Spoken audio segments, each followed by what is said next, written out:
Hello friends, welcome back to my channel once again, and today I am going to explain Merchant of Venice Act 1 Scene 1. So before I start Merchant of Venice, I would like to tell that this course or this journey of Merchant of Venice starts from class 9 up to 10, means ICSE. On ICSE the question paper is set on the whole drama or the play, you can say. So it starts from class 9, or many schools starts it from class 8 because it helps the students to cope up better. So it doesn't matter class 8 or 9, we have to know. And this Merchant of Venice, actually this is for stage acting play. This is stage acting play. And before I start explaining the Merchant of Venice Act 1 Scene 1, I would like to give a small brief description of William Shakespeare, which is written, the play is written by William Shakespeare. So before I start, I will give a small introduction of William Shakespeare. So William Shakespeare was an English playwright, poet, and actor widely regarded as the greatest writer in the world's greatest dramatist. He is often called England's national poet. He was born on April 1564 and died on 23rd April 1616. So now we will read the Act 1, Scene 1 of the play Merchant of Venice, written by William Shakespeare. Now we will start reading the Merchant of Venice, Act 1, Scene 1. So in Act 1 Scene 1, first we have to know the characters. So let's see the characters first. So now, characters in the play. The Prince of Morocco and the Prince of Aragon. These two are the prince of, one from Morocco and another one is from Aragon. These two are suitors to Portia.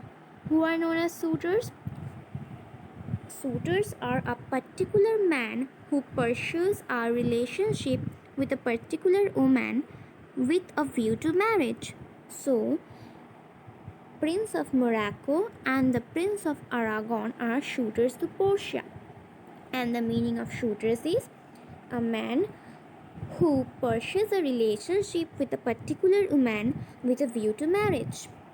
Next characters. Antonio. Antonio is a merchant of Venice. Although the name of the play is Merchant of Venice, and Antonio is one of the merchant of Venice. Bassanio. Bassanio is the best friend of Antonio and suitor to Portia. We will see that Bassanio loves Portia in our play. Gratiano. Gratiano is also another friend who is in love with Nerissa. Lorenzo is also another friend of Antonio, Bassanio, and Gratiano. He is in love with Jessica. And Leonardo is the servant to Bassanio. Leonardo is the servant of Bassanio. Now see other friends. Salarino, Salanio, and Saladio. You can see here that is Saladio and you can see here that is Saladino and Saladio. These two persons are same. In some books there are written Saladino, and in some books there are written Saladio. So these two are same, no need to be confused. And sometimes Salanio is also spelled as Salonio, means Salo. So no need to be confused. It may be in your book there may be Saladio, and in my text there is Saladino. Okay, no need to be confused. These two persons are same person. Next comes Shylock. Shylock is a rich Jew and a money lender. What is the meaning of Jew? Jew is a particular religion, means a member of the people and cultural community whose traditional religion is Judaism. It is a particular religion, and he is a money lender. Who is Jessica? Jessica is Shylock's daughter. Shylock's daughter means moneylender's daughter. Who is Tubal? Another Jew. Shylock's friend. who is Lancelot Cobo, a clone servant to Shylock.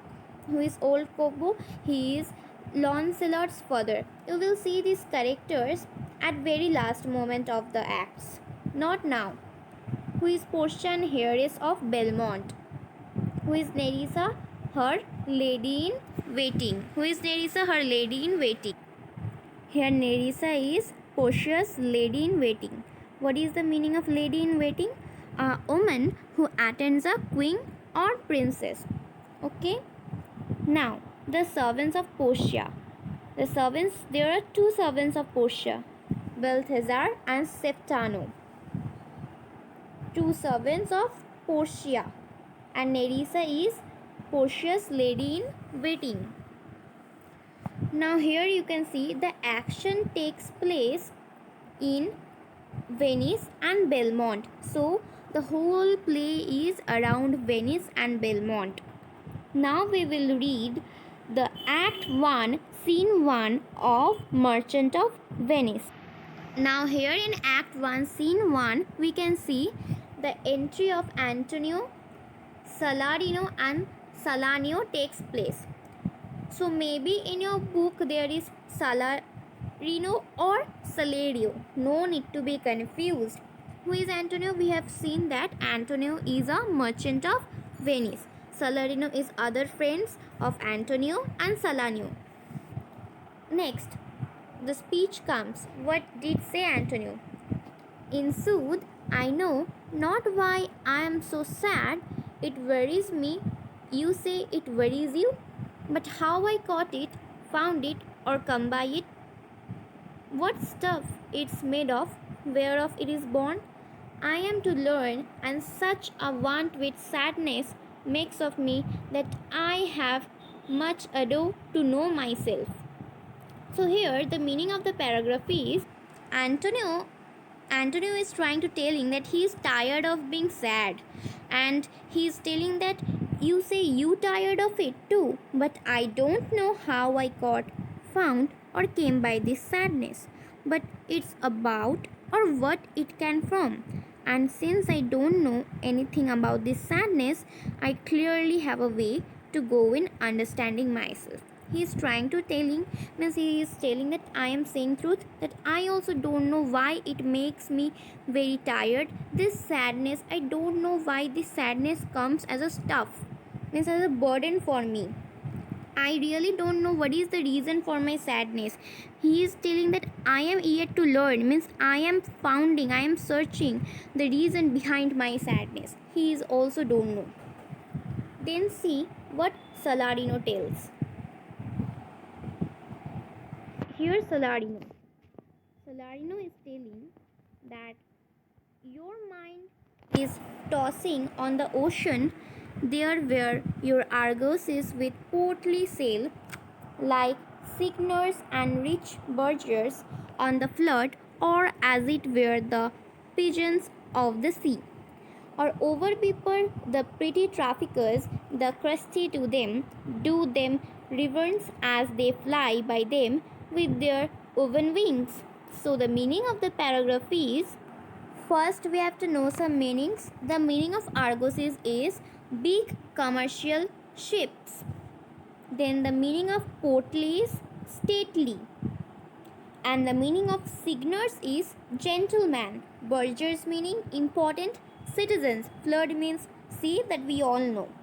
Now the meaning of the paragraph means Salarino. Here you can see that Salarino is trying to telling that your mind is focused on the ocean, where your merchant ships are sailing like rich, important men parading on the sea. They tower over the little trade boats that they pass by, sailing along, and it's as if the little boats bow before the greatness of your ships. Salarino is telling to Antonio that you are sad because Salarino is telling to Antonio that the sad mood of Antonio is due to the ships, which are under the mercy of the unpredictable waves of the seas. The ship jerk and rock against the wave, and Salarino says that Antonio was very sad. because his mind is moving on the sea. His mind is tossing on the oceans.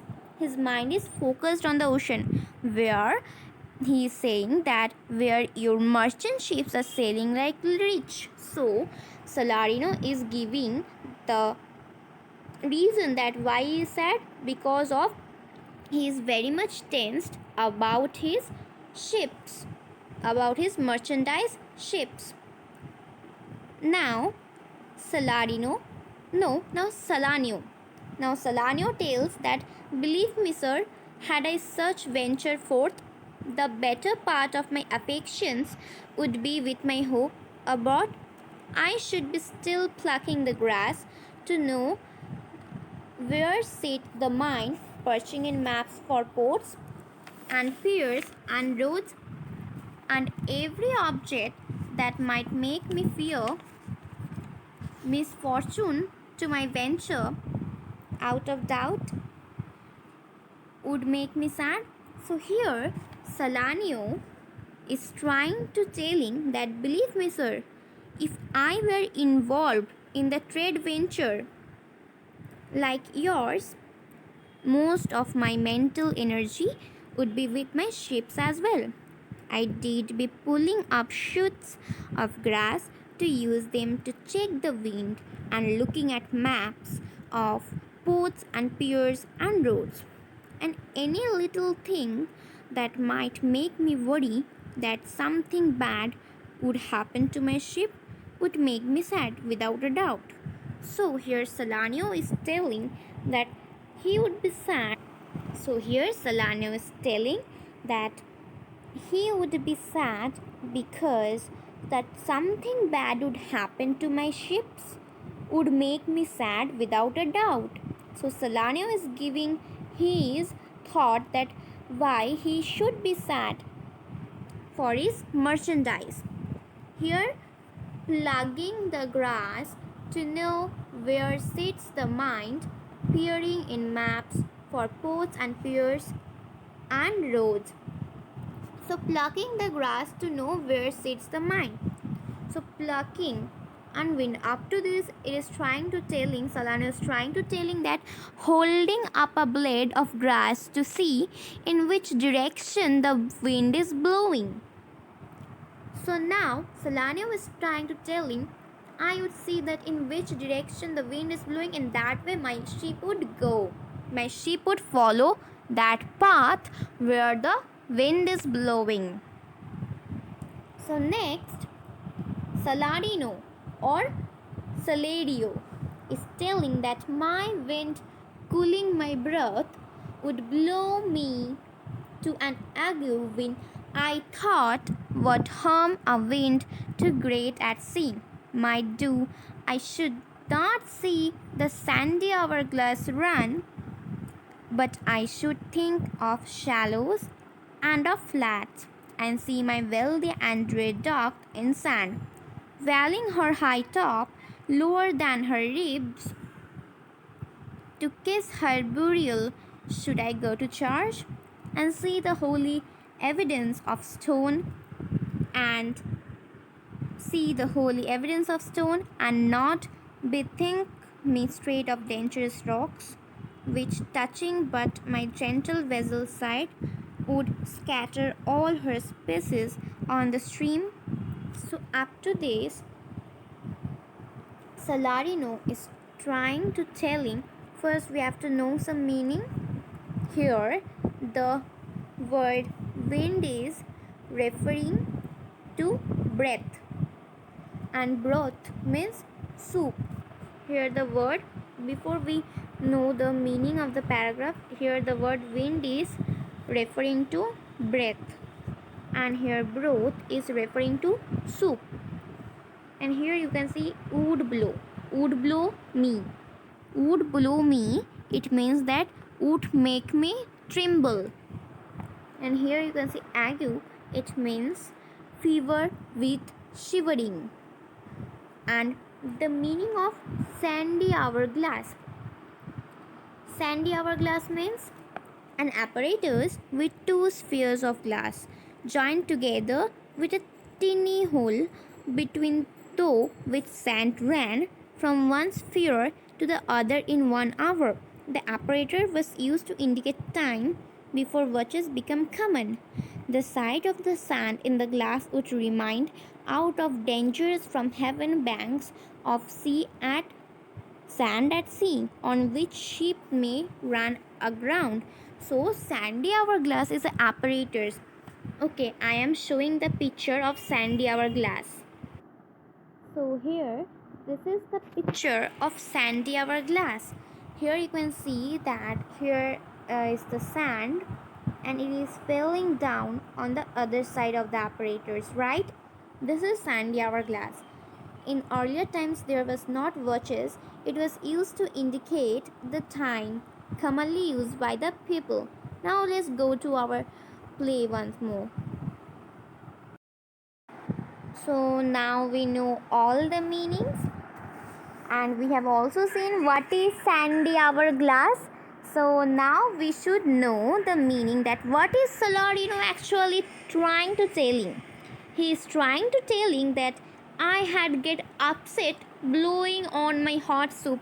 As I have told earlier that here you can see broth. Broth means soup. So he is telling I had get upset blowing on my hot soup because it would make me think of what a strong wind at sea could do to my ship. Means when we blow our soup, you can see a flow on the water, means on the soup goes on. Like that he is comparing with the sea water. Then when the wind comes and blow the sea water, it would help the ship to go underwater. So it would be dangerous very much. So then it can take him to the place of poverty, reach to poverty, no? So he is telling that I had get upset blowing on my hot soup because it would make me think of what a strong wind at sea could do to my ship. A strong wind when comes on seaside, what a dangerous things happens to the ships, means a dangerous loss can happen to the merchandise. If I saw the sands run in an hourglass, we have already seen what is hourglass. I have also shown you the picture so that you can understand better. If I saw the sands run in an sandy hourglass, I would think of flat shallows where my ship run aground with all it reaches and flipped over, completely done for. If I went to church and saw its stone construction, I could not help but think of dangerous rocks that could break the sides of my ship and scatter valuable pieces all over the water, causing my silks to fall out and drop on the waves. They are worth so much and would all of a sudden be lost and worth nothing to me. How? So, Saladino is telling that I don't go church because when I see the stone construction at the church, I would get scary because the stone means in a seaside when the ships are going on the sea or ocean, if a sand comes nearby, if a stone comes nearby on the sea, the stone can break the ship. So all the spices and seals would go underwater and it would be a great loss. Means it can go to the place of reach to poverty. So it's a very loss for the this type of things. Means it is the transportation process, means import export work. So now let's see what he is telling next. To think on this and shall I lag the thought that such a thing would make me sad. But tell not me, I know Antonio, I is so sad to think upon his merchandise. So what I have said earlier, that only he is telling that for a merchandise man, that loss would be a great loss. Then Antonio tells, believe me, No, I thank my fortune for it. My ventures are not in one bottom trusted.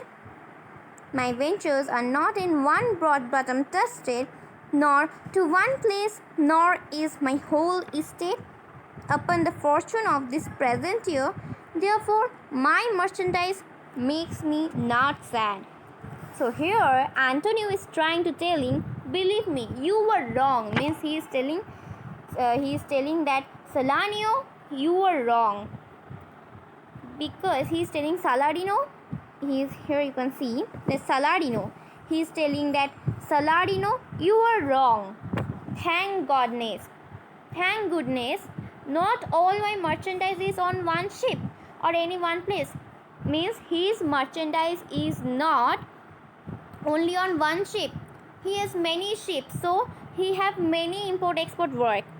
So he is telling thank goodness. He is thankful to God that not all my merchandise is on one ship or any one place. I haven't reached all my riches on this year's venture. Therefore, it's not my merchandise that is making me sad. Means he is telling, no, I am not sad for my merchandise because I have got a very good fortune. I am thanked to God because there is not one work I am related to. Means there is not one merchandise is on one ship or any one place. So he is telling to Salarino that no, you were wrong. I am not sad because of my merchandise. Then Salarino tells, why? Then you are in love. Then Salarino is trying to tell him that, well, you are not sad because of your merchandise, then you are must in love. Antonio is telling, fee. The meaning of this Greek word, European word fee. Fee means, oh please don't say like this, you are giving me shame. Means he is telling, you are telling like that, I'm in love. No, oh please don't say that things. Now he says that no, Salarino is telling that not in love. Neither. Then let us say you are sad because you are not married. Let us say you are sad because you are not married, and there is as very easy for you to laugh and live, and say you are married because you are not sad. Now, by two-headed Janus, nature had framed strange fellows in her time, so some that will ever peep through their eyes. So today we will read up to eyes. Okay, so up to eyes, he is trying to telling that and first we have to know that the meaning of not in love neither. Double negative for emphasis. In modern English, it should read, because this is not modern English, this is Shakespearean English, so he has used neither. But in modern English, it would be read as not in love either. Okay, now you have to, here you can see Janus. Janus is because in William Shakespeare used many mythology. So Janus is a Roman god. Janus is a Roman god of doors who had two faces. Okay, I am showing you the pictures so that you can understand it better. So this is god Janus. Here you can see two heads, a Roman god of doors who had two faces. You all can see that he have two faces, one frowning, the other smiling. One is smiling and the other one is sad. One head looking inwards and the other looking out. He is referred to here to indicate. So why William Shakespeare has used Janus, god Janus? He is indicating, he is referring to here, he is indicating that nature creates two types of men with different outlooks. One is sad, means one who loves in anything, one who doesn't love in anything. If this God only tells to love, but they will not love.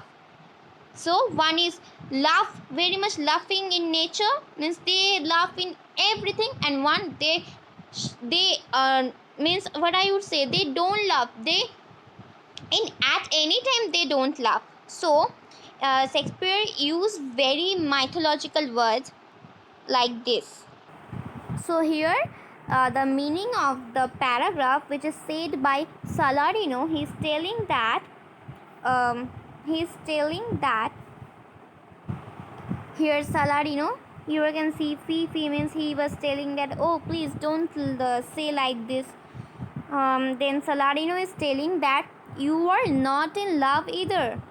Then let's just say you are sad because you are not happy. It would be just as easy for you to laugh and jump around and just say you were happy because you were not sad. I swear, by two-headed Janus. So, the meaning two-headed Janus. We have already seen the picture of Roman god Janus. So, he is telling, I swear by two-headed Janus. Means in sometimes in our daily life we also use some swears with the name of gods. No, like that, here Salarino is also swearing by the two-headed Janus. Nature has made all kinds of different people. Means he is telling that nature has made all kinds of different people. One is who laugh in anything, one who doesn't laugh. If anything happens, one doesn't laugh. Here you can see one thing, that the meaning of the word peep, the meaning of the word peep is wrinkle their face. Peep eyes means wrinkle their face when they laugh. Means when we laugh, our eyes become small. Means anyone can understand that we are laughing. If we cover our half face, then if we see our eyes, then one can understand that he or she is laughing because our eyes got small, wrinkle their face and they laugh, so that their eyes appear to be peeping through the folds. Means a like of hide and seek. Here it is indicating. Okay, so today's explanation is up to this. In our next video we will see the next explanation. If you want to get more such amazing explanations like this, so just now subscribe my channel and click on the bell icon for getting more notifications of this channel. Up to you.